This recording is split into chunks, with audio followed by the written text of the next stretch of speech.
Karina Milei, la vicegobernadora de la provincia de Córdoba, el viceintendente de la ciudad de Córdoba, los diputados nacionales Gabriel Bornoroni y Gonzalo Roca, y el presidente de la Fundación Ecosur, Guido Sanleris, invitados especiales, señoras y señores.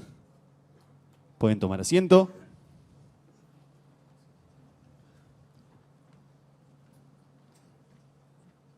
A continuación, escucharemos las palabras del señor presidente de la Nación, doctor Javier Milei. Buenas tardes. Muchas gracias a las autoridades de la Bolsa de Comercio de Córdoba por invitarme. Siempre es un placer y un honor enorme estar aquí en esta provincia. Y básicamente lo que voy a hacer en el día de hoy es explicar por qué Argentina está frente a una gran oportunidad para volver a crecer y para hacer grande a la Argentina nuevamente. La presentación tiene dos partes.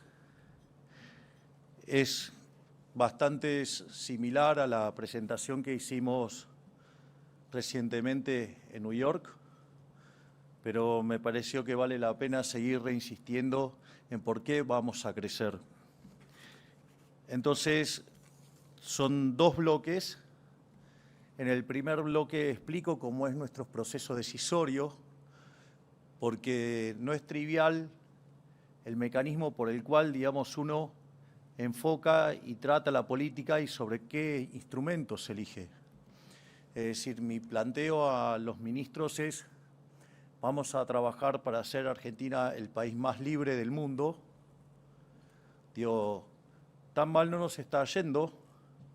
Desde que llegamos al gobierno avanzamos 40 puestos en libertad económica, sacando algunos casos, que son 2 o 3, de países que prácticamente estaban destruidos y tuvieron que ser reconstruidos. Sacando esos casos extremos, nadie logró lo que nosotros logramos en un sistema como el que tenemos en tan poco tiempo, mejorando 40 puestos, y eso está medido a mitad del año pasado. Así es que imagínense cuando se empiecen a contabilizar todas las reformas, por ejemplo, que pasamos a lo largo, digamos, de lo que fueron las sesiones extraordinarias. Entonces, la primera cuestión que tiene que ver con el proceso decisorio no es menor, porque además este camino hacia la libertad, que implica que además que aquellos países que son más libres crecen el doble, tienen un PBI per cápita 12 veces más grande, tiene 25 veces menos de pobre en formato estándar y 50 veces menos en el extremo. Básicamente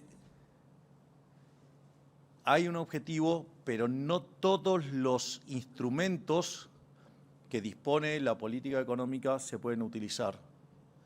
Y eso no es menor porque, digamos, son las reglas, y es lo que además es el título de mi próximo libro, que se llama La moral como política de Estado. Y eso lo que sirve es para explicar cómo es el proceso decisorio, qué instrumentos sí, qué instrumentos no, y qué instrumentos de ninguna manera vamos a usar tampoco. Eso, digamos, ahora cuando después veamos el tema, hay un apartado sobre inflación, digamos, voy a hacer algunas reflexiones. Y la segunda parte de la presentación tiene que ver en mirar a Argentina como si fuera un modelo de negocio. Es decir, entonces, si ustedes, las condiciones del país, digamos, genera la oportunidad de que haya negocios, evidentemente habrá inversión. Si habrá inversión, digamos, habrá crecimiento.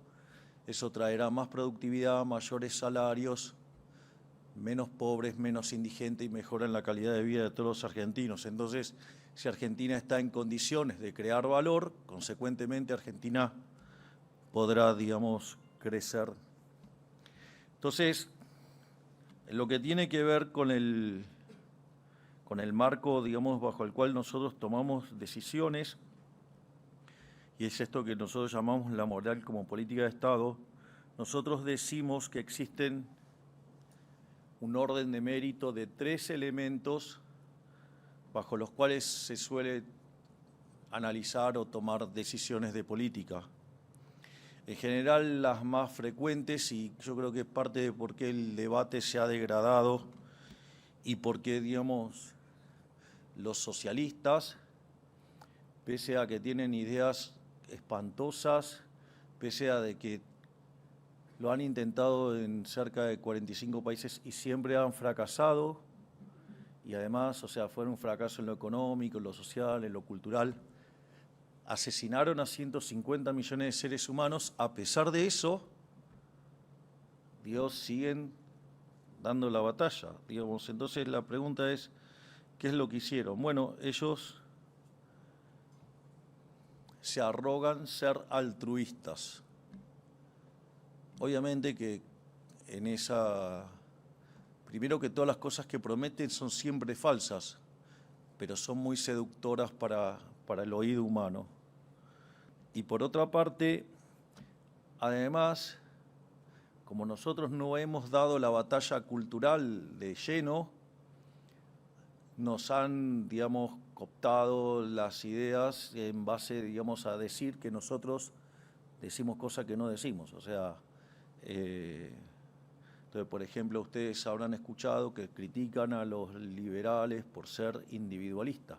Y el individualismo en el liberalismo no es una cuestión de ego, es una cuestión de reconocer que somos individuos, que somos distintos y que nosotros pensamos en términos de que cada uno de nosotros, digamos, es independiente, o sea, se reconoce a cada individuo. Bueno, pero ellos son muy hábiles en, digamos, sin ir más lejos, una persona, digamos, cuyo único talento es haber sido hijo de, Díaz hizo un comentario sobre la nota que yo hice con Majul, donde, digamos, básicamente, donde yo decía que nada, que había bajado 20 kilos y que mis estudios daban indicadores propios de una persona de 30 años. Salió a decir que yo tengo una distorsión de la realidad, que creo que tengo 30 años, lo cual es una estupidez del tamaño de una casa.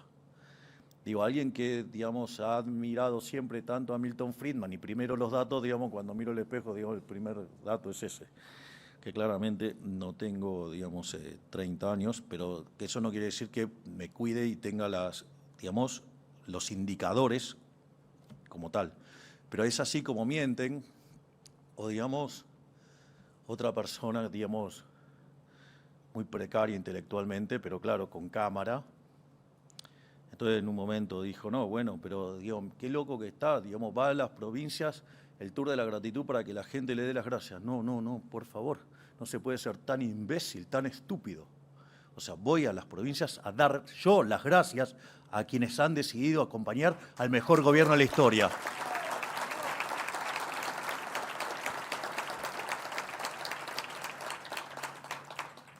Así es que, digamos, no solo que tenemos que gobernar, sino que tenemos que gobernar contra la retórica de esta horda de vagos que lo único que saben hacer es hacer buenos argumentos para tocar la sensibilidad de los seres humanos y poder seguir viviéndolo como parásitos que son, que yo la verdad que no sé si odian más bañarse o trabajar. No sé, es un dilema que todavía no encuentro, pero creo que más le molesta trabajar, porque cada 2 por 3 cuando van a hacer lío a las inmediaciones del Congreso se llevan unas lindas duchas, pero bueno, es, digamos, un elemento de otro índole.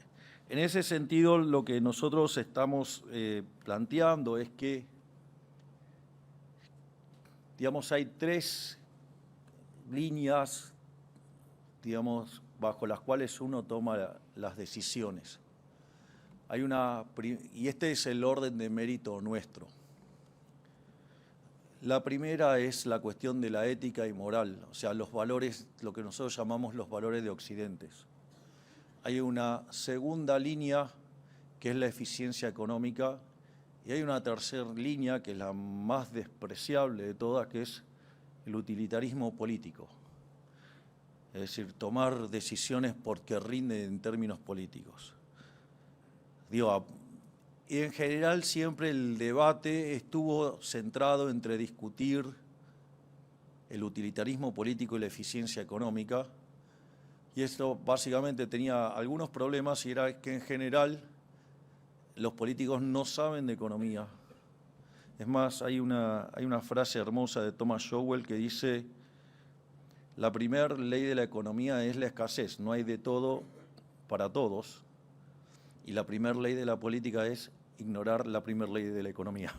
O sea, entonces, eso siempre, digamos, el ministro de Economía estaba en desventaja frente a los cortadores de cintas, por ejemplo.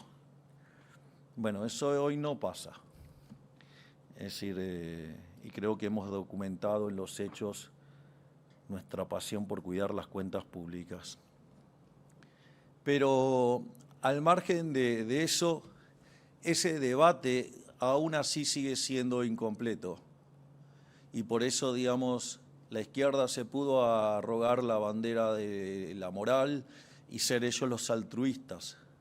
A pesar de sus enormes fracasos, lo han hecho. Bueno, mi propuesta es, esa bandera ellos se la llevaron ilegítimamente, así que nosotros estamos acá para robarles esa bandera y volver a traer las banderas a quien corresponde, que es al liberalismo o al capitalismo de libre empresa.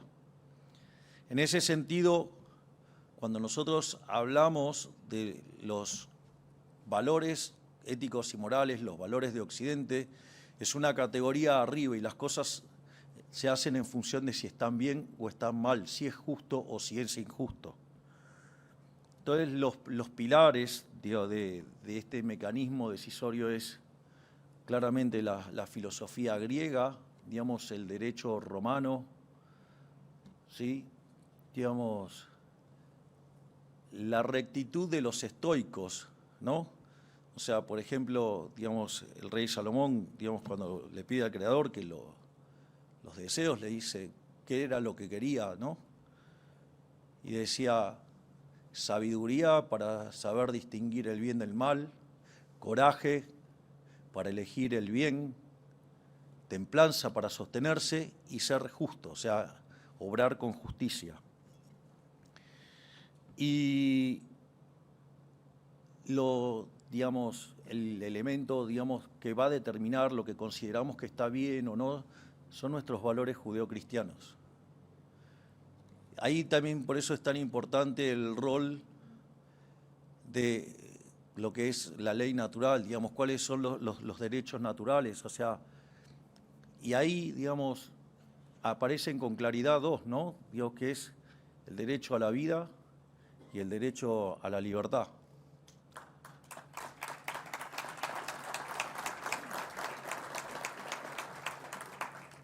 Digamos, en ese sentido, por eso nosotros también enfocamos mucho en lo que es ulpiano, ¿no? Que, digamos, no solo es que solo el derecho es darle a cada uno lo que es suyo, sino que suyo es lo que se gana laburando. Es decir, de hecho, cuando el Creador expulsa a Adán y Eva del paraíso, le dice: ganarás el pan con el sudor de tu frente. Nosotros los liberales eso lo entendemos, los zurdos deben tener algún problema de traducción y creen que es con el sudor de la frente ajena. No, es con la propia, es decir, es sin violentar a otros, o sea, respetando a otros, o sea, es la base del principio de no agresión y vivir de lo que produce uno, digamos, o sea, no estar parasitando ni robando a otros. En ese sentido, digamos, después aparece... Nosotros trabajamos con la idea del principio de apropiación de Locke. El principio de apropiación de Locke es que si ustedes encuentran algo y no es de nadie, entonces es de ustedes.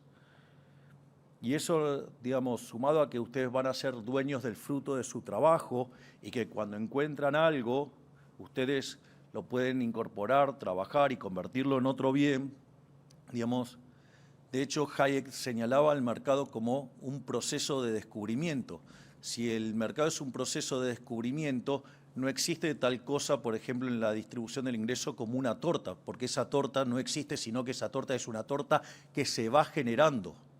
Por lo tanto, digamos, si ustedes generan esa torta, ustedes son dueños de lo que generan.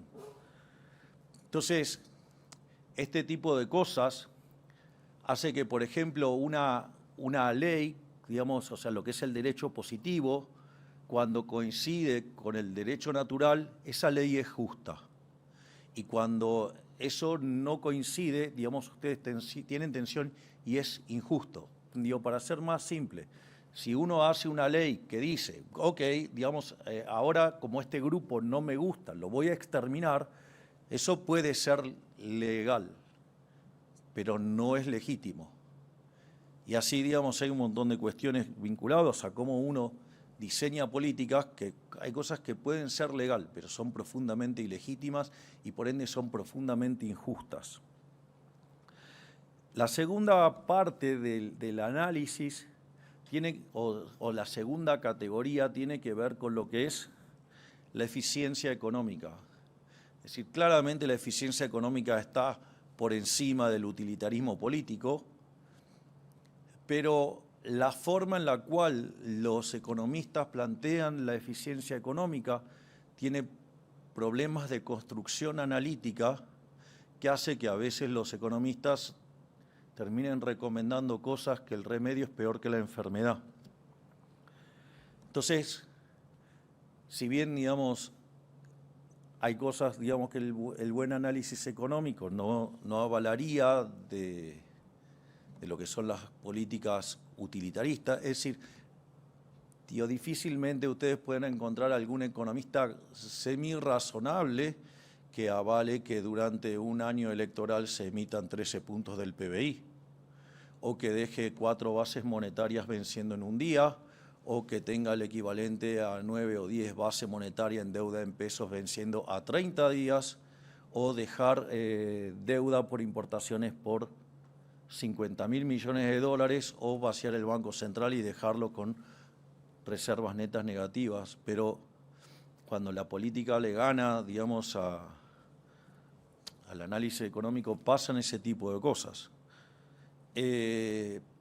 Sin embargo, ese análisis es insuficiente, o sea, digamos, le falta todavía poco más, y por eso una de las cosas que yo propongo en esta forma en la que se debate es la forma en la cual se define eficiencia. El tema de la eficiencia, digo, no es un invento nuevo, o sea, digo ya, digamos, leen Genofonte y van a encontrar, digamos, o sea, 384 años antes de Cristo y ya, digamos, o sea, estas cosas se discutían. Pero al margen de eso, lo importante es que, digamos, ya en Adam Smith estaba bien claro la idea de la mano invisible, que cada uno, guiado por nuestros propios intereses, conducen al máximo bienestar general. Y probablemente, digamos, es la metáfora de la mano invisible, es muy linda, pero, digamos, mucha gente no la entiende, por eso a veces es mejor trabajar con la de Bastiat, ¿no? Que es lo que se ve y lo que no se ve, pero el concepto es bastante claro. Y eso, la forma en la cual se aborda el problema de la eficiencia no es trivial. Entonces es como yo digo en las distintas presentaciones, planteo la dualidad entre mirar este problema en la lógica que lo mira un economista neoclásico, que es el óptimo de Pareto, y la lógica, por ejemplo, como lo plantea Hans Hermann Hoppe. El problema del planteo estrictamente neoclásico es que es un subproducto de la demostración de existencia, o sea, del análisis del equilibrio. O sea, digamos, un economista, cuando mira un problema, digamos, de equilibrio general, se hace 3 preguntas. Se pregunta si el equilibrio existe, se pregunta si el equilibrio es único y después se pregunta si es estable. Ahora, cuando ustedes se hacen eso es una dimensión. Entonces, digamos, si ustedes las funciones, digamos, de exceso de demanda deriva de conjuntos que son convexos, ¿sí? Que sea convexo quiere decir que si ustedes toman 2 puntos cualesquiera y los unen, lo que está dentro del conjunto, digamos, dentro de esa línea existe en el conjunto. Ejemplo, yo hago una línea de acá hasta acá, si la uno está dentro del conjunto. O sea, es un conjunto convexo. Un círculo es un conjunto convexo, un cuadrado es un conjunto convexo. Si yo tengo una dona, no es un conjunto convexo, porque yo tomo dos puntos, lo quiero unir, y puede pasar por el medio de la dona, y ahí no existe. Entonces, ustedes para demostrar la existencia necesitan algo que se llama, un instrumento que se llaman teoremas de punto fijo, que no es ni más ni menos que una generalización del teorema del valor medio. Es el teorema del valor medio, si se recuerdan, si una función es continua y pasa de negativo a positivo, en el medio hay va a haber un punto donde es cero. O sea, no necesariamente en el medio, sino va a haber un punto entre esos dos puntos que es cero. Bueno, eso vendría a ser el exceso de demanda. Cuando el exceso de demanda es cero, quiere decir que el precio es el de equilibrio. Por lo tanto, si ustedes tienen un conjunto que es convexo, ¿sí? Las funciones son continuas, si son correspondencias son semicontinuas, y eso permite que el equilibrio exista. Si además ustedes solamente tratan con aplicaciones punto a punto, es decir, que un precio solamente contesta una sola cantidad, entonces además ese equilibrio va a ser único. Y si además, digamos, los efectos directos son más fuertes que los indirectos, está claro que es estable. Es decir, digamos, impacta más fuerte el precio del té en el mercado del té que en el mercado del café, lo cual es bastante evidente. Entonces, en ese sentido, ustedes resuelven el programa del equilibrio que existe, que es único y que es estable. El problema es cuando los economistas además le queremos cargar o poner una dosis normativa a esto. Ahora queremos demostrar que es eficiente. Ahora, para ser eficiente y para tratar de mapear con la idea de Adam Smith, entonces todas las partes que constituyen el exceso de demanda tienen que estar optimizando. Entonces los consumidores van a estar, esas demandas se derivan de una maximización de la utilidad sujeta a la restricción presupuestaria. Y de ahí ustedes van a derivar la demanda de bienes y la oferta de factores. Cuando miren las empresas, van a maximizar beneficios, de ahí van a derivar la oferta de bienes y la demanda de factores. Entonces, si ustedes tienen funciones de demanda que surgen de optimización, funciones de oferta que surgen de optimización, digamos, cuando ustedes llegan a encontrar el equilibrio, ese equilibrio además se está maximizando. Por lo tanto, se cumple el primer teorema del bienestar, que todo equilibrio competitivo es óptimo de Pareto. Creo que estoy ganando en mi intuición de explicar temas complejos como fácil. O sea, estoy mejorando mi calidad de divulgador. Pero al margen de eso, el problema con esa definición, con esa forma de trabajar, es que para yo derivar un máximo, me tengo que darle una estructura matemática muy particular para que yo tenga un máximo. Si una cosa es encontrar un extremo puede ser un máximo, un mínimo, o puede ser una solución de esquina, pero yo tengo que encontrar un máximo ahora, que es, digamos, una cosa, por ejemplo, una función estrictamente cóncava me va a permitir encontrar un máximo. Una función estrictamente convexa no me permite encontrar un máximo. Esto tiene algunas consecuencias no menores que yo la voy a tratar en la parte de crecimiento, cuando yo digo que el Ministerio de Federico, en realidad el verdadero nombre es el Ministerio de los Rendimientos Crecientes, no el Ministerio de la Desregulación, y deriva de esto. Porque si yo tengo una función de producción estrictamente convexa, entonces lo que encuentro no es un máximo, es un mínimo. Digamos, en equilibrio general por lo menos nadie se engaña y lo llama funciones no convexas.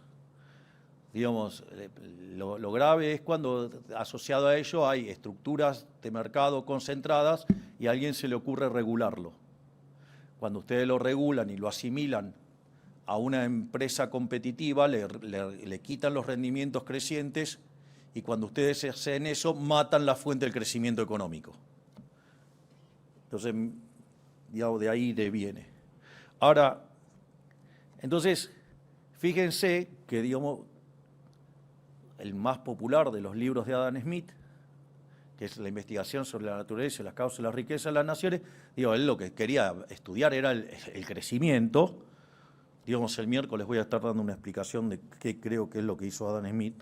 Es mi opinión, pero digamos, o sea, trabajo con ella intensamente. Así es que, básicamente, la idea es crecer. Y si ustedes, y eso estaba en Adam Smith, era la idea de la fábrica de alfileres. Y eso es consistente con lo que en la teoría del crecimiento se llama el palo de hockey, o sea, el nivel del PBI per cápita a lo largo de la historia de la humanidad estuvo prácticamente constante hasta que apareció la revolución industrial y hace la forma de un palo de hockey. Entonces, digo, matar los rendimientos crecientes, por ejemplo, lo que hace es matar el crecimiento económico. Ahora, esto se hace en nombre de ¿qué? La regulación. ¿Por qué entonces se regulan? Porque supuestamente no es eficiente. Entonces, digamos, ustedes violan el primer axioma de la economía del bienestar y por ende regulan.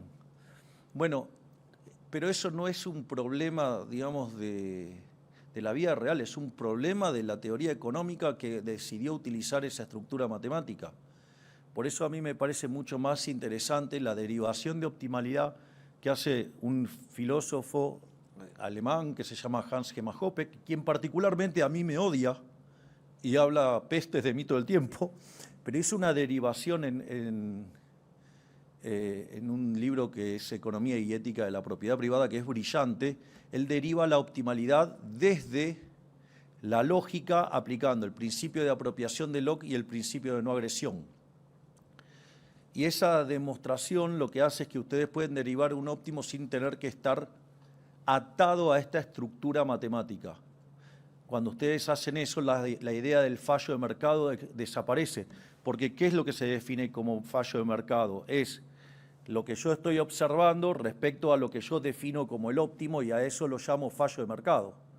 Entonces, si ustedes validan esa visión de los neoclásicos, validan la intervención y al validar la intervención le abren las puertas al socialismo. En cambio, la definición, digamos, de Hans Hermann Hoppe no habilita la existencia. Si los intercambios son voluntarios, no hay lugar al fallo de mercado y, consecuentemente, no hay lugar para la intervención. Entonces, no es un tema menor. Y la otra cuestión es, pero esto es en términos estáticos, es en términos dinámicos, y es qué es lo que lleva a maximizar el crecimiento económico. Y lo que señala Huerta de Soto y otros autores es que es muy importante las instituciones, que sean instituciones que permitan liberar, digamos, la función empresarial, es decir, la creación de valor. Y ahí ustedes tienen dos dimensiones, tienen una dimensión a la Schumpeter, ¿no? Que es la idea de la destrucción creativa. El día que, digamos, Edison inventó la lamparita, bueno, los fabricantes de velas, si no se ajustaban, iban a tener problemas, o sea, iban a terminar quebrados. Ahora, digo, acá nos estamos iluminando todos con luz eléctrica. O, digamos, o a alguien se le ocurre ir a llorar por los puestos de los carteros porque apareció el email. Digo, de vuelta, no hay que dejarse llevar por la falacia ludita. Hay un libro muy hermoso que se llama La economía en una lección de un periodista que se llamaba Henry Hazlitt, que había estudiado con Mises. Y, por ejemplo, en uno de los capítulos de la economía en una lección tiene uno que se llama El odio a la máquina. Entonces quiere decir, digamos, porque usted puede decir, no les gusta Adam Smith, no le gusta Hazlitt, no le gusta Bastiat, no le gusta Hayek, o sea, Milei le cae desagradablemente mal. Ok, no hay problema, yo no tengo ningún tipo de problemas con esas cosas, en especial en la última sentencia. Pero a lo que voy es, a ver, si fuera cierto que el progreso tecnológico destruye puestos de trabajo, Esto es muy interesante porque hoy la tasa de desempleo tendría que ser del 90%. Y ustedes dicen, ¿y de dónde sacas ese número? Bueno, si el progreso tecnológico destruyera puestos de trabajo, quiere decir que a partir de la revolución industrial, si lo fechamos como un momento donde empieza la expansión, entonces quiere decir que los puestos de trabajo son los que teníamos en ese momento y no más. Y si en ese momento en el planeta vivían 800 millones de seres humanos y hoy viven 8.000, quiere decir que la población se multiplicó por 10 y siguen habiendo la misma cantidad de empleos. Si el progreso técnico destruyera puestos de trabajo, tendríamos un desempleo del 90%, lo cual me voy a salir del protocolo, perdón, pero es una pelotudez del tamaño de una casa, ¿ok? Sin embargo, digamos, uno ve los luditas por todos lados. Yo el otro día dije los luditas, digamos, tienen problema de comprensión de texto, no va a hacerse dar las gracias a los lugares.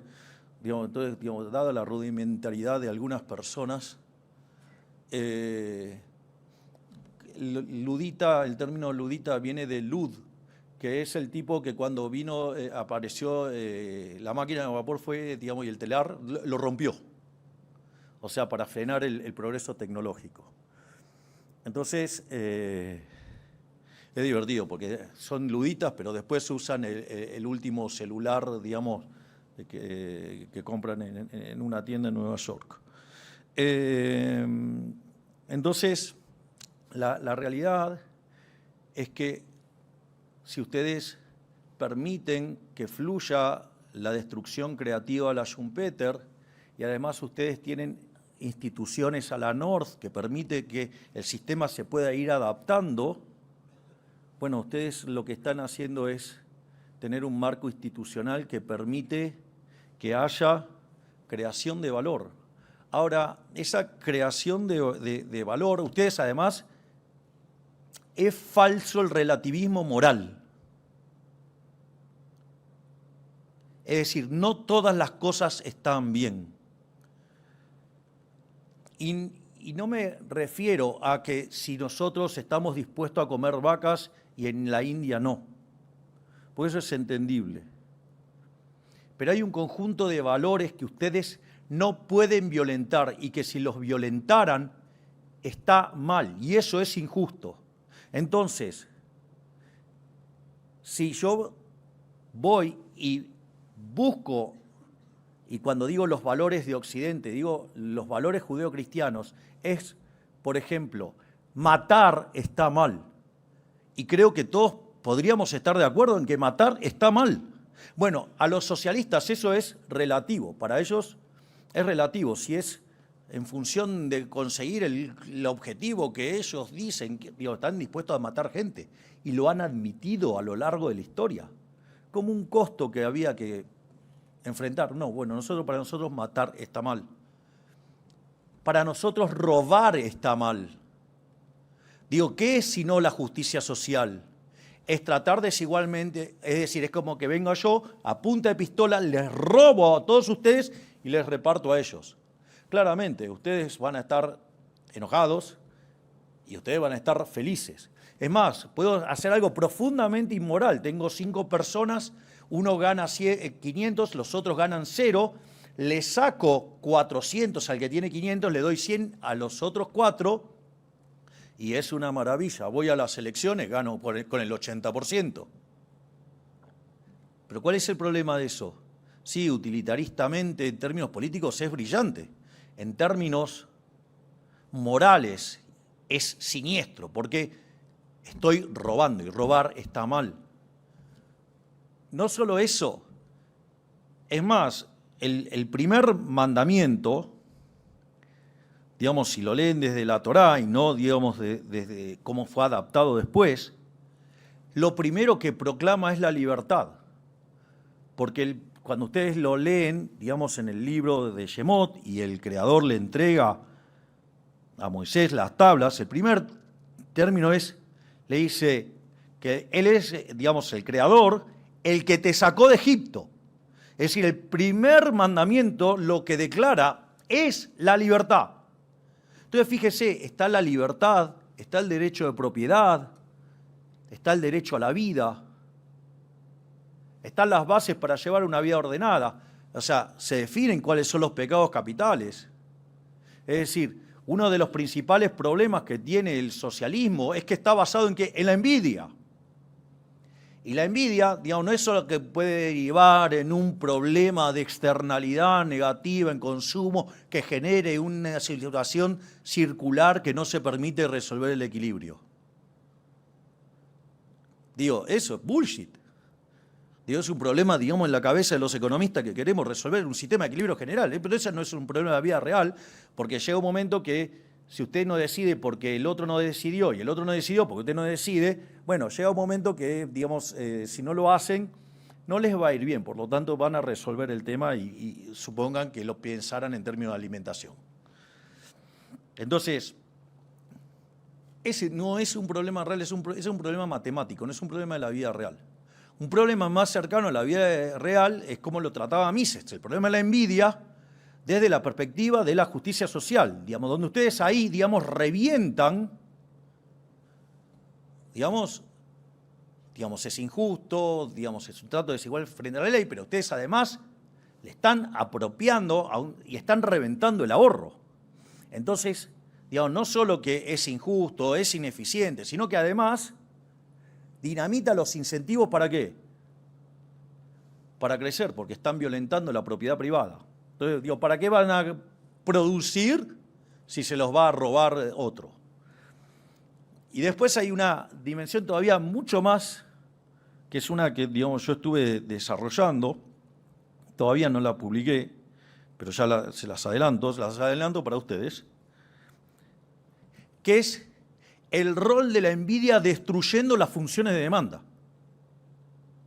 Cuando ustedes construyen las funciones de demanda y toda una axiomática de la teoría de la elección, hay un axioma. Hoy me levanté con toda la topología en la cabeza. Les juro que no es lo que dice acá, pero me levanté así hoy.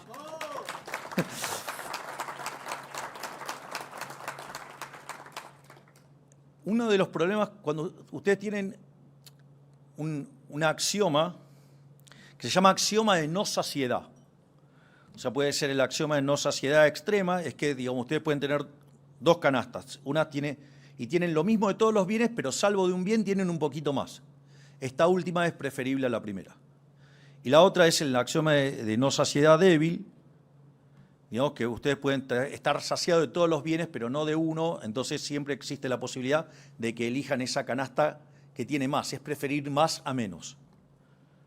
Bueno, esto, que parece una cuestión estética, digo, a ver si las curvas de indiferencia tienen forma parecida a una L o son una herradura, no es trivial en la vida real. Porque cuando ustedes tienen individuos siniestros, nefastos, envidiosos, que es la base de los socialistas, son envidiosos, resentidos, básicamente son personas que prefieren estar mal con tal de verlos a usted peores. Y cuando pasa eso, esos tipos son capaces de destruir el sistema con tal de verlos peor a ustedes. Cuando ustedes pasan eso, digamos, el sistema no tiene función de exceso de demanda. Nos quedamos sin análisis de equilibrio general. Entonces, digo, no es un chiste tener del otro lado personas que están dispuestos a romper todo con tal de verlos mal. Eso es el kirchnerismo. Están dispuestos a romper todo y a hacer cualquier tipo de barbaridad con tal de verlos mal a ustedes porque ellos no están en el poder.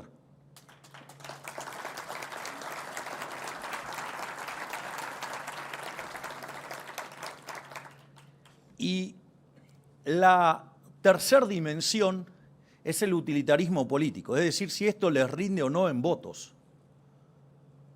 Y a nosotros nos parece que es siniestro eso. Es decir, justamente una de las maravillas del liberalismo es al reconocer el individuo, es decir, ustedes no pueden tomar decisiones. Ejemplo, la justicia social, de vuelta, en términos de votos es tremendamente favorable, pero es profundamente inmoral. Es profundamente inmoral, está mal. Y cuando ustedes toman políticas que están reñidas y tensionadas, el utilitarismo político con la eficiencia o con la moral, eso termina mal. ¿Quieren un caso aplicado? Argentina, 100 años de socialismo. De ser de los países más ricos del mundo, estábamos a punto de explotar, íbamos camino a Cuba con escala en Venezuela. Afortunadamente, la gente decidió apoyar un programa liberal, que algunos llaman un radicalismo liberal, un liberal radical, no sé, digamos, extremo, digamos, vaya que saben todo lo más extremo que podría estar. Pero, y hemos decidido los argentinos torcer esta historia de decadencia. Y estamos comenzando la reconstrucción de Argentina.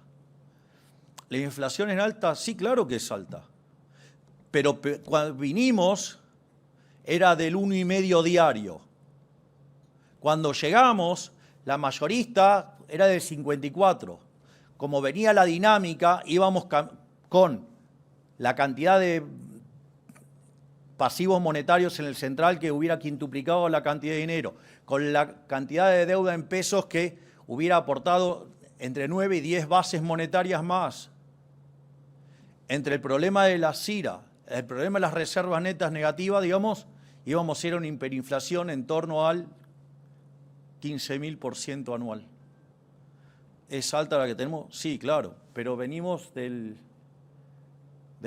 peor lugar del infierno. Lo que tiene que ver con la pobreza, sí está, después de 8 años tenemos los niveles de pobreza más bajos de los últimos 8 años. Ahora, sí, tener cerca de 30% de pobres es un espanto, pero la realidad es que cuando nosotros llegamos, el indicador del INDEC mostraba 41, pero eso en realidad en una serie que está creciendo, mostrar un promedio de 6 meses, está subestimando lo que pasaba en las puntas. Y además recordemos que había controles de precios, que había, digamos, ustedes iban al supermercado y las mercaderías no estaban, por lo tanto era falso ese número. Obviamente que cuando uno sincera eso, ¿qué es lo que pasa? Y sí, subió la pobreza subió al 57%, cuando sinceramos lo que pasaba. Digamos, si de 57 la bajamos a 30, digamos, hay cerca de 15 millones de argentinos que salieron de la pobreza. ¿Estoy diciendo que estamos bien? No, pero estoy diciendo que, digamos, sacamos 15 millones de personas de la pobreza.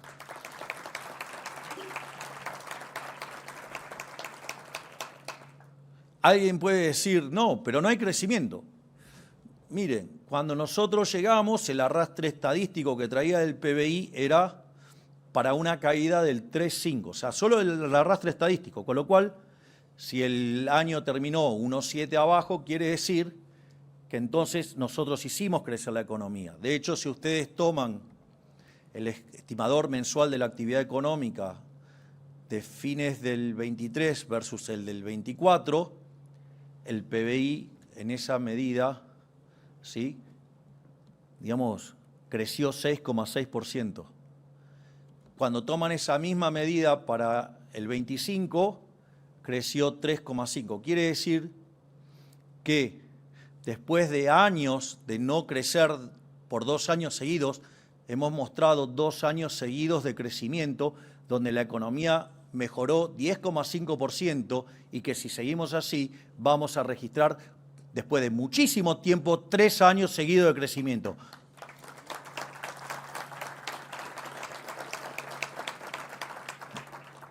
Entonces, digo, ahora voy a contar por qué soy optimista con Argentina. Y lo voy a plantear el caso argentino como si fuera el análisis de un negocio. Cuando ustedes analizan una empresa, digo, básicamente ustedes ¿qué miran? El flujo de fondos descontados, ¿no? Ahora, para el flujo de fondos descontados, ustedes tienen que derivar, tiene que haber flujo. Para que haya flujo tiene que haber un negocio, tiene que tener rentabilidad, le tienen que detraer los impuestos, pero del valor también depende del crecimiento y también depende de la tasa de interés. Entonces, lo primero que me gustaría ver es si hay negocios para hacer en la Argentina, es decir, si hay de dónde derivar ingresos. Y claramente que Argentina tiene un montón de sectores que van a generar muchísimo crecimiento y que ya lo están generando, de hecho. Esto también es buenísimo. Bueno, sí, claro, claro, porque es tan evidente cómo le rompe los ojos el tema de que la economía crece. No, bueno, pero el crecimiento es dispar. Yo no estoy diciendo que lean la literatura que me gusta a mí, porque si no sería como sesgo de confirmación. Pero si van y leen Hirschman y miran la estrategia del crecimiento y el desarrollo, no es algo equilibrado. O sea, va a haber sectores que se van a expandir y hay sectores que se van a contraer. El día que aparece el email, bueno, los carteros van a tener problemas, van a tener que trabajar de otra cosa. Pero son sectores más productivos, con lo cual además van a tener mayores salarios. Si ustedes, digamos, de vuelta, las velas, el ejemplo que quieran. Digo, o acaso, digamos, o sea, todos ustedes seguro que tienen celular o andan usando, digamos, hay gente joven acá, pero hay gente que ha conocido los viejos teléfonos públicos que le poníamos fichitas para hablar. O sea, nadie anda usando eso ahora. Con lo cual, digamos, está claro que ha habido mejoras sustanciales. Entonces, no hay que tenerle miedo al pánico. Digamos, si los luditas tienen miedo por algún tipo de lo que fuera, bueno, hay que explicarles que están equivocados, que la evidencia empírica los... Entonces, ¿qué dicen? No, bueno, pero crece una parte, otra parte se estanca o cae.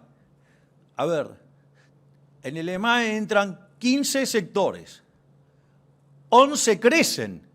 ¡Ey! Vamos, el índice de difusión está en torno al 70%.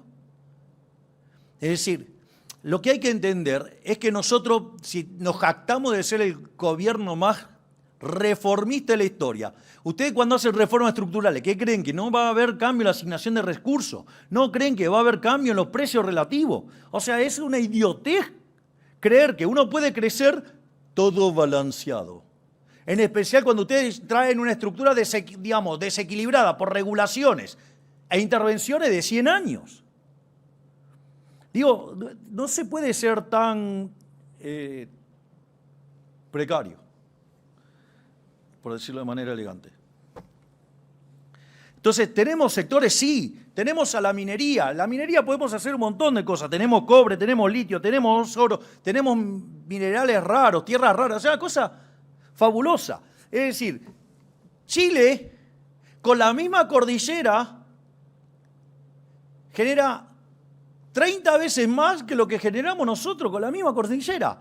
¿Todo por qué? Porque estamos abrazados a los ambientalistas idiotas extremos que, digamos, o sea, por poco, si ustedes le hicieran caso a los ambientalistas, no podrían tocar nada en la tierra porque seguramente causaría daño. Si ustedes llevan esa hipótesis al extremo, ¿sabe qué pasa? Se mueren. Es decir, porque si ustedes para consumir algo que está en la tierra necesitan la autorización de la generación que viene atrás, la que le sigue, la que le sigue, la que le sigue, porque no es solo la que sigue, porque la que sigue tiene que recibir la autorización de la que le sigue a esa, y así sucesivamente. O sea, con lo cual tienen que ir hasta la última generación de la historia. Bueno, les voy a decir algo. Si siguen con ese patrón pelotudo, lo que va a pasar es que cuando ustedes vean algo no se lo van a poder apropiar porque van a necesitar la autorización del que viene atrás. Con esa idea, ustedes no van a poder comer. ¿Saben qué? Se van a morir ustedes y no va a haber ni generación futura, ni 2, ni 3, ni 4. O sea, por favor, digamos, pensemos en términos dinámicos. Porque si no pensamos en términos dinámicos y nos dejamos llevar por los imbéciles y los socialistas, nos vamos a autodestruir como civilización.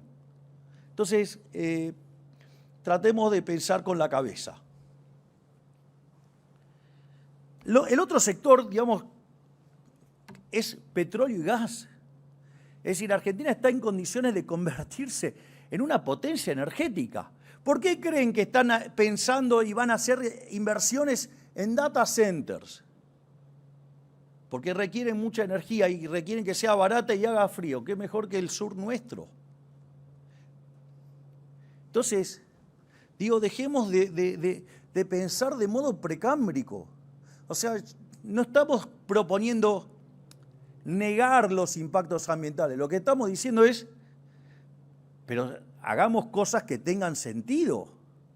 O sea, porque no sea cosa que con esto de cuidar a la tierra, con el ambientalismo idiota, o sea, entonces, no, hay que destruir el ser humano, porque rompe el planeta. ¿Y para qué está? Digo, ¿para qué nos dio el creador el planeta? ¿Para qué? ¿Para contemplarlo? Ni que hablar, digamos, lo que podemos aportar en energía nuclear, o lo que es claramente el uranio, lo que es el sector agropecuario argentino. O sea, si no tuviéramos regulaciones idiotas sobre las semillas, podríamos producir por lo menos el doble de lo que producimos. No, pero acá no, esta semilla no se puede usar, digo, todo igual. Digo, todas regulaciones cavernícolas. Ni que hablar lo que tenemos en temas de economía del conocimiento. Y sin ir más lejos, lo que tenemos en el sistema financiero. Digo, cualquier país razonable, pero no digo desarrollado, digo razonable, tiene un crédito en términos del PBI de 60, 70%. Nosotros llegábamos que el crédito del sector privado no financiero era 4% del PBI. O sea, es de cavernícolas. Acá, digamos, la parte que estamos proponiendo y que creo que suma un montón es el tema de la ley de inocencia fiscal. Es decir, ustedes en Argentina, hasta que llegamos nosotros, ustedes fiscalmente eran culpables hasta que demostrara lo contrario. Bueno, hoy, digamos, volvimos a alinearnos con nuestra Constitución y todos son inocentes hasta que el fisco le demuestre lo contrario.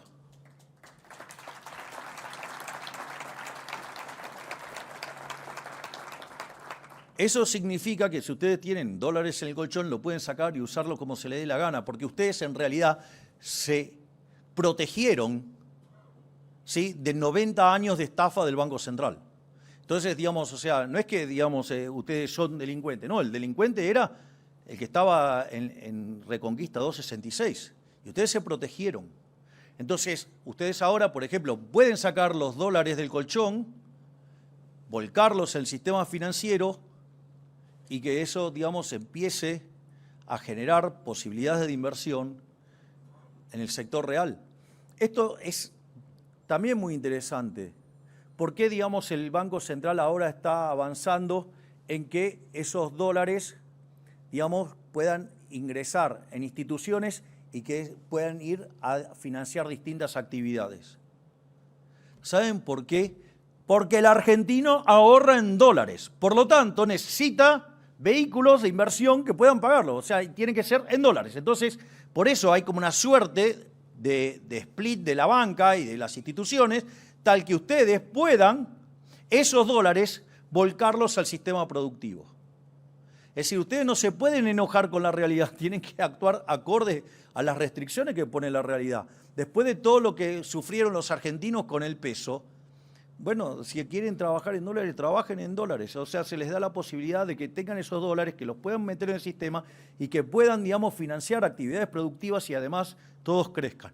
Es decir, en el fondo, lo que estamos haciendo es profundizar y que exista fuertemente el mercado de capitales. Y eso, digamos, hay potencialidad y enorme. Podemos multiplicar por 6, por 7, por 8 veces el sistema financiero. Miren si tenemos para hacer negocios. No solo eso, sino que otra parte importante de esto es ustedes generan flujo de fondos, pero claro, cuando generan resultados viene el Estado y les apropia y les saca recursos, digamos, vía impuestos. Bueno, yo voy a decir orgullosamente que somos el primer gobierno en la historia que sacó 20 impuestos y bajó la presión fiscal en términos del PBI 2,5 puntos.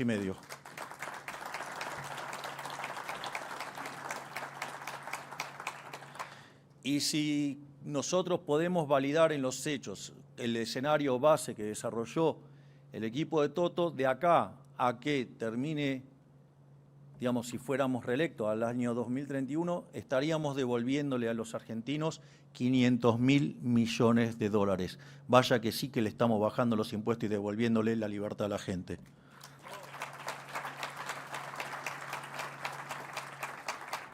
La otra parte tiene que ver con la tasa de interés, y en la tasa de interés tiene un rol fundamental el riesgo país.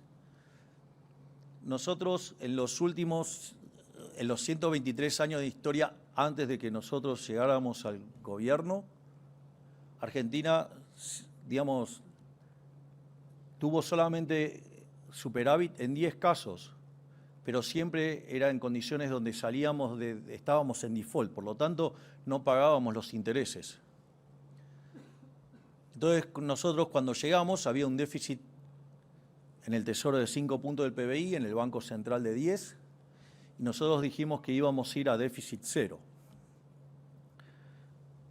Nadie ni siquiera debatía la cuestión monetaria, que imagino que no la discutían porque no tienen la menor idea, pero les parecía imposible que pudiéramos lograr el equilibrio fiscal a lo largo de los primeros 4 años de gestión.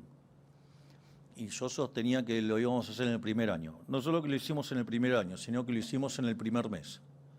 A partir de ahí empezaron a decir que estaban dibujados, que esto, que el otro, que no lo podíamos sostener. Ya llevamos más de 2 años de gestión y el superávit fiscal sigue en pie y así va a ser hasta que yo esté en el sillón de Rivadavia.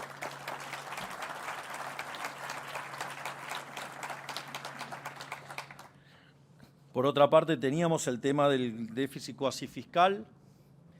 Nadie hablaba de cómo terminar con eso. Nosotros terminamos con el déficit cuasi fiscal a los 6 meses de gestión.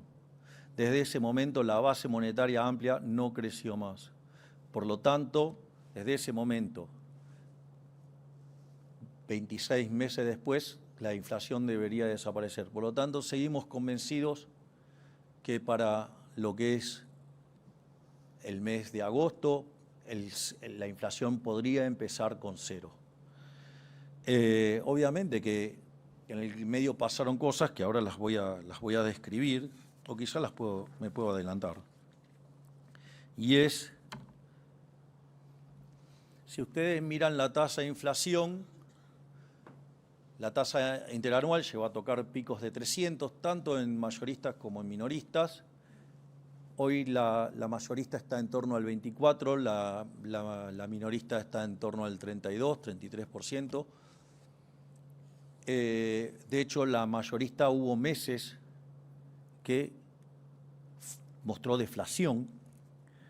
Yo siempre hice mucho hincapié sobre la inflación mayorista porque es la que se adelanta, es la que no tiene que estar mirando el problema de los ajustes de tarifa y demás.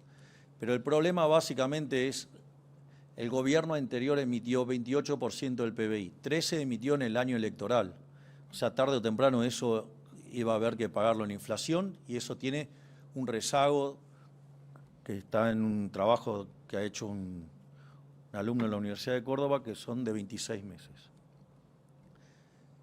Dicho esto, además teníamos controles de capitales, controles de precios, eso lo que hace es generar sobrante monetario, que también había que limpiarlo. Entonces tenemos el problema de los rezagos, tenemos el problema del sobrante monetario y obviamente, digamos, si ustedes quieren, tienen perturbaciones de corto que pueden generar alteraciones en la dinámica de los precios. Digamos, no van a modificar la situación de largo, pero sí le puede hacer saltar los precios de corto y que se manifiesten como inflación. Pero el problema más que alguien podría decir, no, bueno, pero la inflación venía cayendo y empezó a rebotar. Bueno, y eso también tiene una explicación. La explicación de por qué pasa eso, nosotros veníamos con la tasa de inflación en descenso. Nosotros en el mes de marzo del 2025, cuando estábamos planeando la salida del cepo, digamos, hemos recibido un ataque especulativo, generó una caída en la demanda de dinero, digamos, saltó la tasa de inflación al 3,7, sin embargo, fue un ataque muy puntual, en un periodo de tiempo muy concreto, pasó la inflación después en abril fue del 2,2 y en mayo fue del 1,5%. La economía había arrancado el año creciendo al 6 y estaba acelerando al 8. Cuando pasaba eso, evidentemente, el kirchnerismo sabía que si no hacía algo iban a perder las elecciones y entonces tenían que salir a romper todo. No solo, digamos, con lo cual salieron y el Congreso nos votó 40 leyes en contra del programa económico, alevosamente. Salió a romper todo. Ahora, ustedes si creen que eso es gratis, no es gratis. Esa situación lo que hizo, al poner en jaque todo el tiempo el equilibrio macroeconómico, hizo que cayera la demanda de activos argentinos. En el mercado externo, digamos, la caída del precio de los bonos hizo que subieran las tasas y consecuentemente aumentara el riesgo país. La caída de la demanda de los activos domésticos, en especial la demanda de dinero, lleva a una pérdida de poder adquisitivo del dinero. Entonces la tasa de inflación se empezó a acelerar. ¿Por qué? Porque al caer el poder adquisitivo del dinero, el nivel de precios va a ser más alto y por ende se va a manifestar como una aceleración inflacionaria. Para que tengan una idea de la locura que enfrentamos nosotros el año pasado, nosotros enfrentamos la corrida más grande de la historia argentina. Tuvimos una corrida equivalente al 50% de M2. Corrieron por 41.000 millones de dólares. Es más, cuando ustedes miraban el balance del Banco Central en dólares durante la última etapa del kirchnerismo, que espero que haya sido la última etapa de la historia, y estamos trabajando fuertemente para sacarlos de la historia de una vez por todas,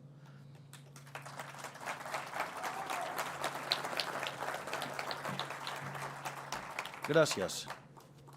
Creo que usted quiere seguir ganando popularidad, Messi. Es el jefe de protocolo. ¿Saben lo que es lidiar conmigo, con el protocolo? Cíclope le quedó chiquito. Entonces, en ese contexto, nosotros lo que vemos es que ese ataque, digamos, fue enorme, pero hay algo que todavía es más complicado, porque cuando ustedes toman el pasivo del Banco Central, durante el kirchnerismo oscilaba entre 45.000 millones de dólares y 35.000 millones de dólares. O sea, llegaban a 45.000 millones de dólares, había un ataque especulativo, venía una devaluación, lo llevaba a 35.000 millones de dólares, ustedes se ponían en tasa a hacer carry trade, ¿hasta qué? Hasta que iba a 45 y volvía a saltar el dólar y así se movía. Es decir, que en promedio la economía argentina tenía unos pasivos monetarios por el equivalente de 40.000 millones de dólares. Con el desastre inflacionario que había, con todos los problemas que había, digamos, me pareció un número bastante sólido. Entonces me pregunté por qué eso era así. Bueno, porque del otro lado está el sector privado que tiene que financiar el working capital, ¿no? Digamos que es la demanda de los activos domésticos. O sea, ustedes con eso hacen funcionar la economía. Es decir, no es que ustedes se compran una fábrica, ponen los fierros y ya funciona, no. O sea, necesitan working capital además. Ese working capital, que es el activo, digamos, del sector privado, el activo financiero del sector privado, la contracara es los pasivos monetarios del Banco Central. Quiere decir que entonces había como un número bastante granítico de 40.000 millones de dólares. Eso significa que es el working capital de la economía, es el capital de trabajo de la economía. Entonces, parecía un número, digamos, difícil de romper. Cuando ustedes miran cómo terminó el balance, cómo estaba el balance del Banco Central, los pasivos monetarios, digamos, el día previo a las elecciones, o si quieren el día posterior, era de 28.000 millones de dólares. O sea, se había roto esa línea de los 40.000 millones. O sea, pero además, nosotros habíamos levantado los encajes, con lo cual eso implicó un aumento de la demanda de base de 8.000 millones. Quiere decir que la caída fue del 50%. Claro, por eso la economía venía creciendo al 8% y se frenó en seco y pasó lo que pasó. Entonces, eso implicó todo ese ataque especulativo, una aceleración inflacionaria e implicó una caída en la actividad económica. Es decir, nos costó más de 25.000 millones de dólares por lo menos en términos de actividad. Digamos, la economía podría haber crecido al 7 y terminó creciendo, digamos, cuando toman el PBI en la frecuencia trimestral, 4,5. Entonces quiere decir que se produjo un daño enorme. Entonces, no solo le saltó, digamos, o sea, digamos, le cayó la actividad, sino que además saltó la tasa de inflación. Ok, la pregunta es, ¿a qué? Ahora, digamos, me encuentro contra esta situación, que voy a modificar la forma de hacer política económica, que, digamos, porque nos saltó transitoriamente la tasa de inflación, que vamos a aplicar controles de precios. Es decir, vamos a violentar el derecho de propiedad, vamos a violentar la libertad. No, no cuenten conmigo con eso. Yo voy a seguir haciendo las cosas bien. Tarde o temprano la vamos a derrotar a la inflación.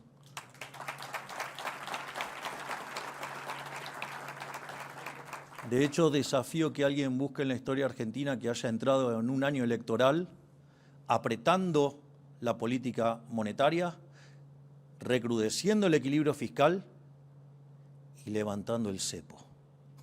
No lo van a encontrar. Es decir, eso es ser estoico, porque me hubiera resultado mucho más fácil mantener el cepo cambiario. O sea, me hubiera sido mucho más fácil todo el tránsito del 2025 si me cagaba literalmente la libertad de ustedes. Sin embargo, dijimos, eso es injusto, eso es inmoral, y abrimos el cepo.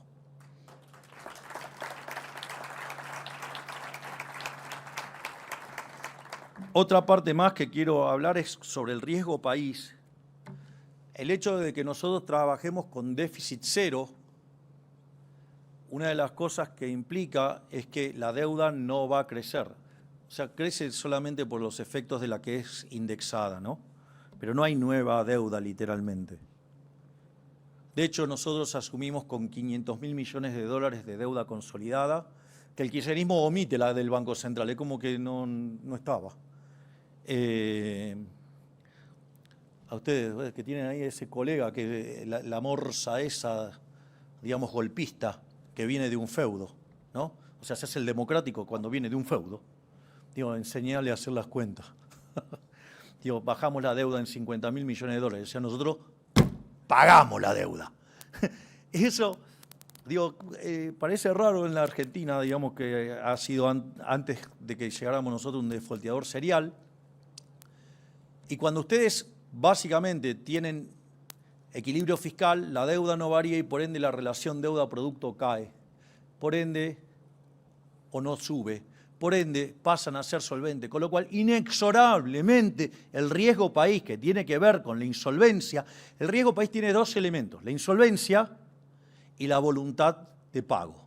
Creo que he dado muestras del willing to pay fuertes, pero además con equilibrio fiscal, o sea, con déficit cero en la línea financiera, además somos solventes y tenemos capacidad de pago.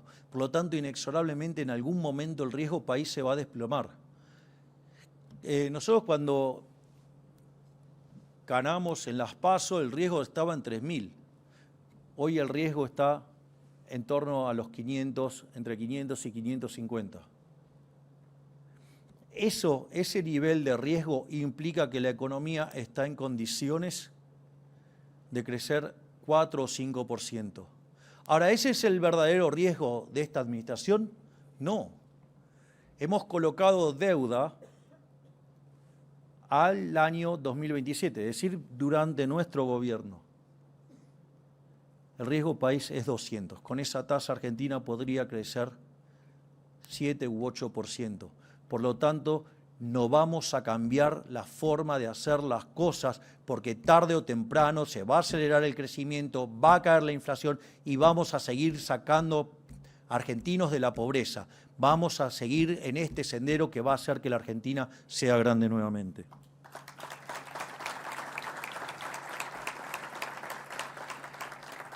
Finalmente, quiero ir a los drivers del crecimiento económico. Nosotros, cuando pensamos el crecimiento económico, vemos el crecimiento en tres líneas.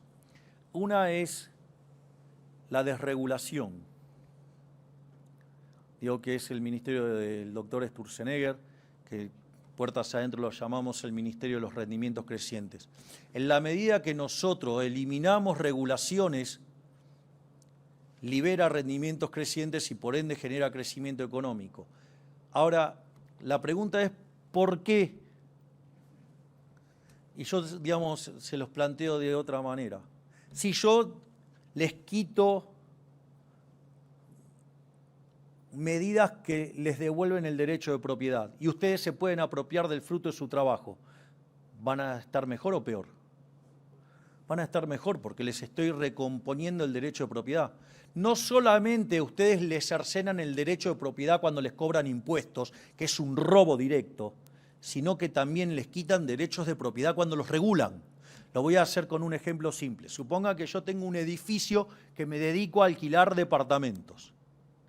Y viene un imbécil y crea una ley de alquileres y me los regula. Bueno, digo, esa ley, a ustedes, lo que le están haciendo, que es una suerte, una proxy de un control de precio, es violentar el derecho de propiedad. Ustedes ahora no pueden disponer de su propiedad como querían hacerlo. Consecuentemente, destruyen valor, consecuentemente, hay menos crecimiento. De hecho, fíjense, supuestamente esa medida se había hecho en favor de los más vulnerables.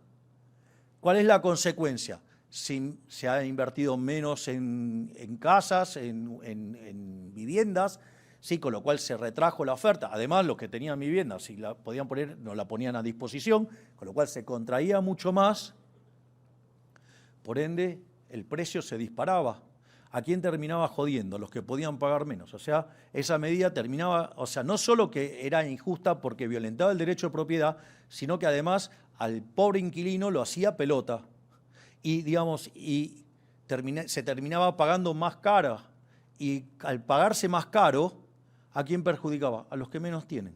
Es decir, con lo cual hubo menos cantidades, mayores precios, una pérdida de bienestar enorme. Y sin embargo, ese imbécil sigue defendiendo su nefasta ley. Es increíble. Digo, eso solo en Argentina pasa. Alguien que hizo tanto daño se recicla. Bueno, por eso, digamos, los kirchneristas siguen dando vuelta. Entonces, cuando ustedes desregulan, están devolviendo derechos de propiedad. Y cuando ustedes, digamos, le permiten disponer de su propia propiedad, ¿qué hacen? Se expanden. Esa es la lógica de... Entonces, digo, ¿cuánto hicimos? Y bueno, hicimos 15.000 desregulaciones, o sea, que son equivalentes a reformas estructurales. Entonces, si no, digo, fíjense cómo puede cambiar la lógica de un mercado cuando ustedes tenían prohibido exportar chatarra y ahora se puede hacer, o lo que puede ser, digamos, desregular alquileres, o lo que puede ser, por ejemplo, el caso que siempre cuenta Federico de las sandías. Es decir, fíjense que ustedes tocan un articulito y miren lo que hacen, generan una cosa enorme. Esa es la base del Ministerio de Desregulación. Como comenté antes, estaba inspirado en la idea del fallo de mercado neoclásica de que si hay rendimientos crecientes son estructuras concentradas y por ende es malo. No. Digamos que en un mercado, si ustedes en un mercado hay 10 empresas y una aparece y produce un bien de mejor calidad, un mejor precio, ¿sabe qué va a pasar con las 9 restantes? Van a quebrar. ¿Y ustedes me van a decir que después de eso van a estar peor? Digo, es verdaderamente un tema ese. Entonces, los neoclásicos, cuando ven eso, lo llaman fallo de mercado, regulan y matan el crecimiento. ¿Quieren un ejemplo bárbaro de tapados de regulación, crecimiento cero? Europa. Digo, lo aviso, digo, porque cuando vengan las discusiones de la inteligencia artificial y demás, no nos dejemos arrastrar por los luditas. Ese es el primero. El segundo es el capital humano. Ustedes, cuando miran todo el debate sobre crecimiento económico, el mayor elemento que explica el crecimiento económico es el capital humano. O sea, cuando Solow testea su modelo, solamente puede explicar el 15%. Cuando Mancube, Romer y Weil meten en la prueba empírica el capital humano, salta a 85. Hay 70 puntos de crecimiento que son explicados por el capital humano. Y nosotros, cuando llegamos, entendiendo la ética de la emergencia, bien a lo Ayn Rand, ok, digamos, tenemos 57% de pobres. Y estas personas son víctimas de las políticas de los últimos 80, 100 años. Entonces, ¿cómo lo arreglamos? Dijimos, no, esto se arregla en dinámica y hay que cambiar el concepto de la política social. La política social en la Argentina, previo a que nosotros llegáramos al gobierno, era yo te doy el pescado, o sea, te convierto en un esclavo.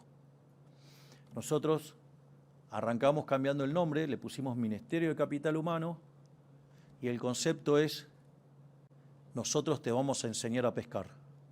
Es decir, te asistimos, pero mientras tanto aprendés a pescar. Así, digamos, el Ministerio de Capital Humano original tenía la idea de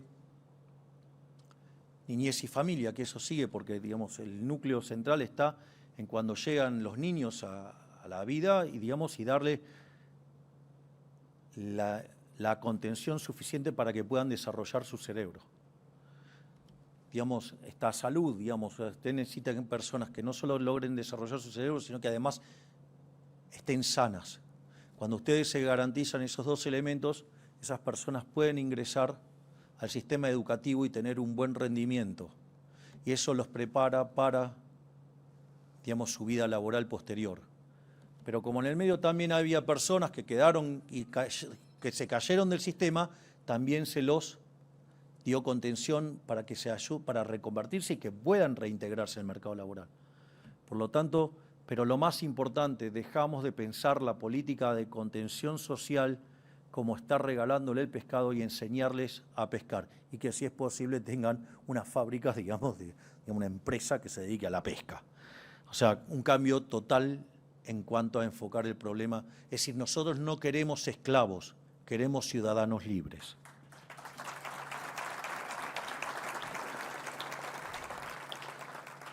Y el otro tema, que también es el impulsor de crecimiento, es la apertura.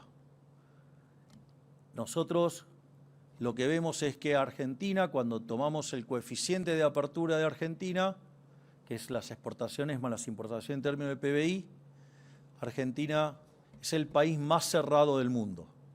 Acorde al ingreso que tenemos, tendríamos que tener un coeficiente de apertura del 93%.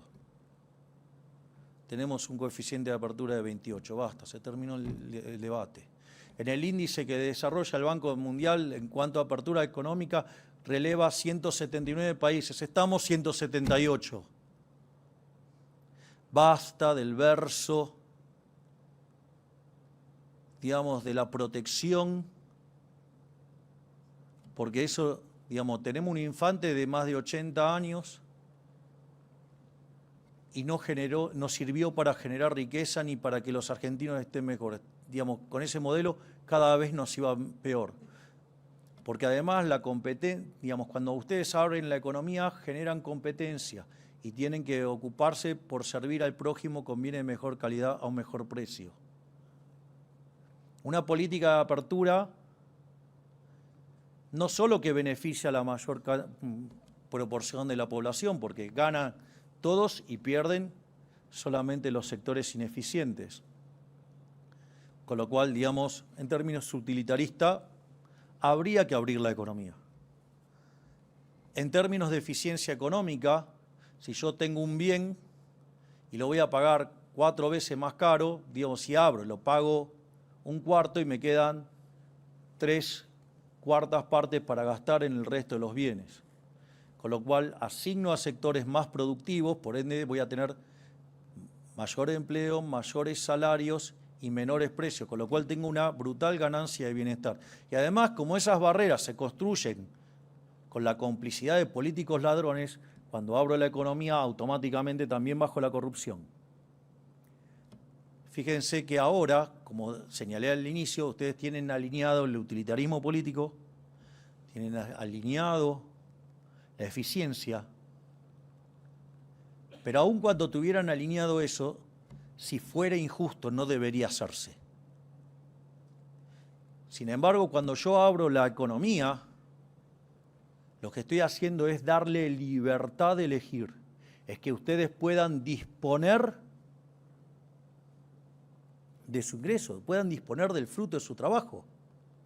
Eso es justo. Pero no solo eso. Si yo tengo una barrera que y que no me permite comprar a lo que debería comprarlo y lo tengo que pagar más caro, el problema es que además los estoy robando, los estoy expropiando. Entonces, esta política no solo que es la apertura, no solo que es más rendidora en términos de utilitarismo político, porque son más los que ganan, muchísimo más los que ganan que los que pierden, no solo que es muchísimo más eficiente, porque tengo mayores salarios, mayor empleo, menos precios, además tengo menos corrupción, pero sobre todas las cosas, esta política es justa, porque les devuelve libertad y les devuelve propiedad privada. Por lo tanto, cuando hay tensión entre los valores éticos y morales, lo que es la eficiencia y lo que es el utilitarismo político, esa política económica tiene que ser descartada, o política de Estado, tiene que ser descartada por injusta. Sin embargo, cuando ustedes tienen alineados los valores éticos y morales, la eficiencia y el utilitarismo, significa que entonces esa política es justa. Esa sí es una política que vale la pena ser llevada a cabo, porque es justa y eso es lo que va a traer prosperidad. Eso es lo que estamos haciendo y eso es lo que hará a la Argentina grande nuevamente. Muchísimas gracias.